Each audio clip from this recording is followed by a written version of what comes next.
ini semua kerekam kan, Ra? Coba pembukanya ulang deh. Ya, boleh, silakan.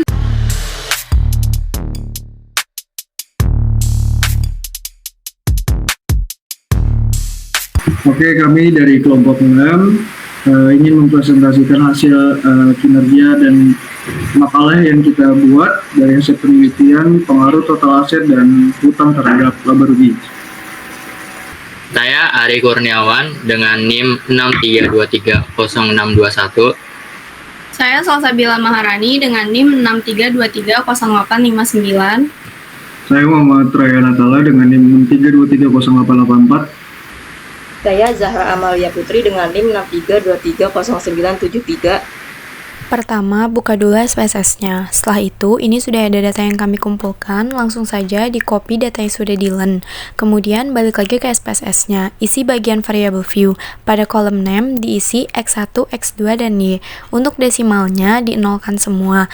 Kemudian, labelnya sesuai variabel yang diteliti. Untuk kelompok kami, ada aset sebagai X1, hutang sebagai X2, dan laba rugi sebagai Y-nya. Untuk measure-nya menggunakan scale. Setelah ke data view dan paste data yang sudah di-copy tadi, uji pertama yaitu normalitas metode grafik. Ke analyze, regression, linear, kemudian pindahkan variabel X1 dan X2 ke independent dan variabel Y ke dependent. Setelah itu ke menu plots. Untuk Y-nya pindahkan dependent dan untuk X-nya pindahkan zrecit. Jangan lupa centang bagian histogram dan probability plots. Continue, kemudian OK. Berdasarkan output, tampilan histogram terlihat bahwa kurva dependent dan regression standardized residual membentuk lonceng yang tidak memiliki kemencengan ekstrim. Untuk normal P plot regression standardized, titik-titik menyebar di sekitar garis diagonal.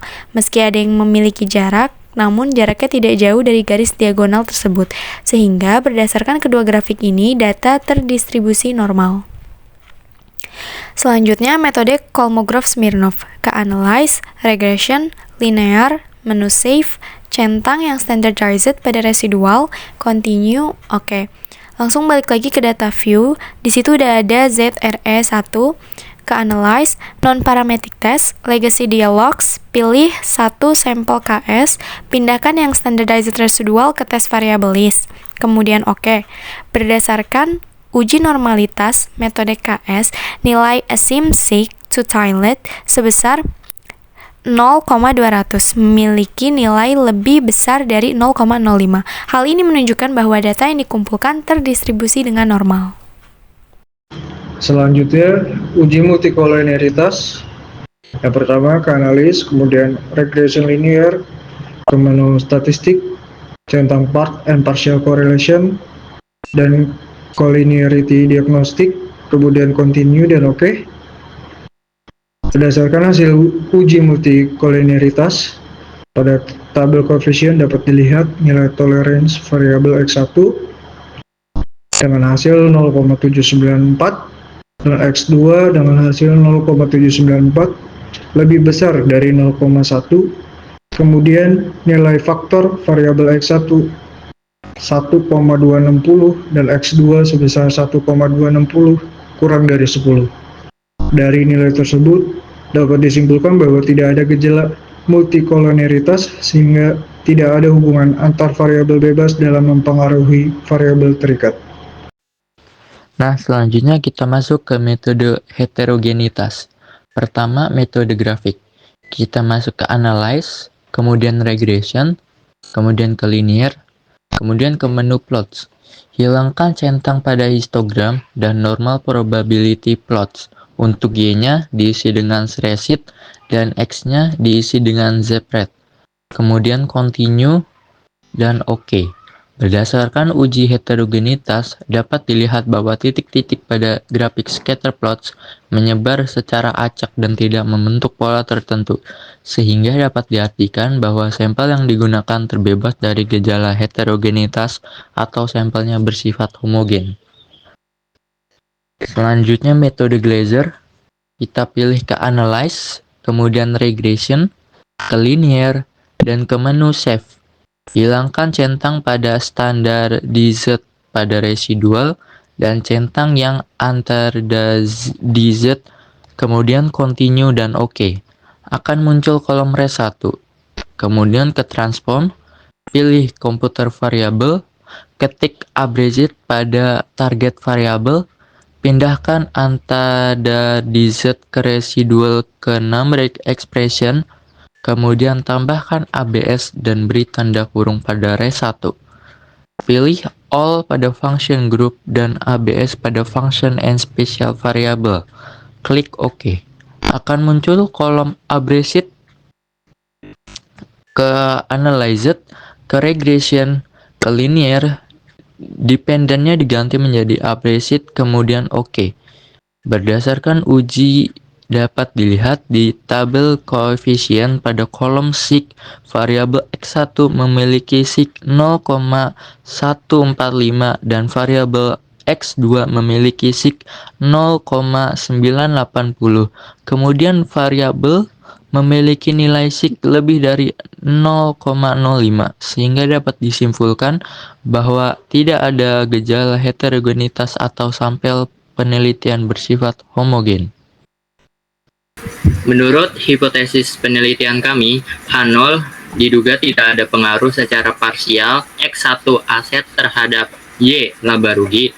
H1 diduga terdapat pengaruh secara parsial X1 aset terhadap Y laba rugi. H0 diduga tidak ada pengaruh secara parsial X2 utang terhadap Y laba rugi.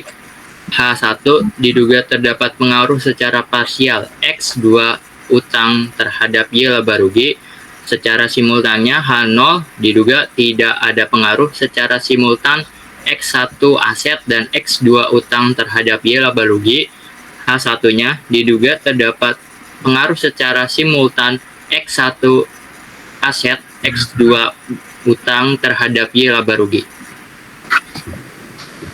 Uji regresi linear berganda.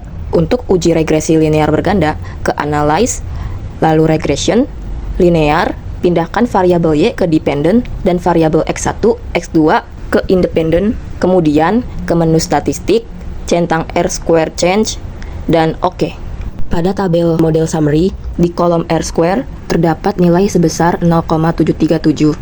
Jika dikonversi ke persentasi menjadi 73,7%, maka sumbangan variabel aset dan utang dalam mempengaruhi variabel laba rugi memberikan nilai sebesar 73,7%.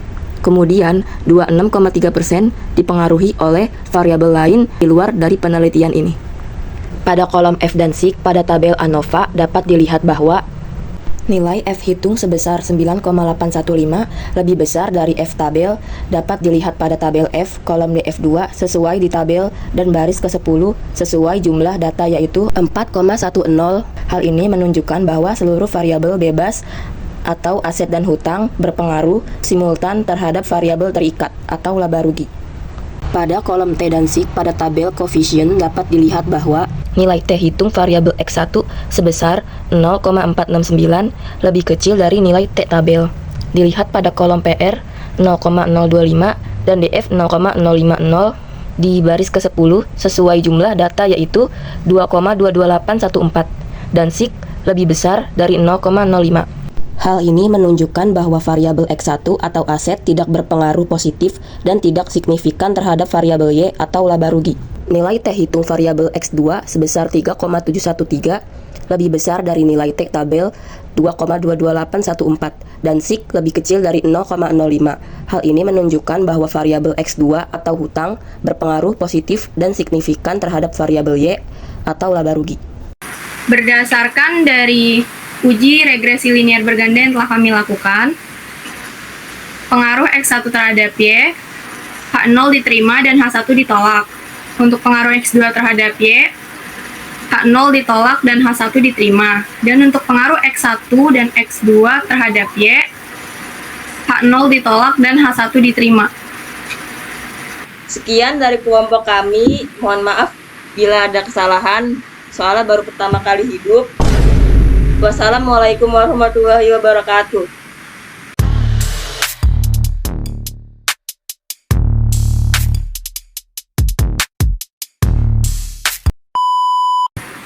Sekian dari kelompok kami. Jalan-jalan ke pasar ikan, pulangnya beli sepatu 1. Presentasi saya sudah selesai. Kalau bagus jangan lupa kasih jempol 1.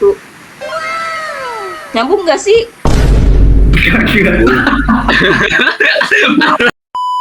Kebanyakan jalan-jalan, Cok. Liburan lah. Lu gawemu. Kebanyakan jalan, anjir. Dikulum-kulum, dikunyah-kunyah.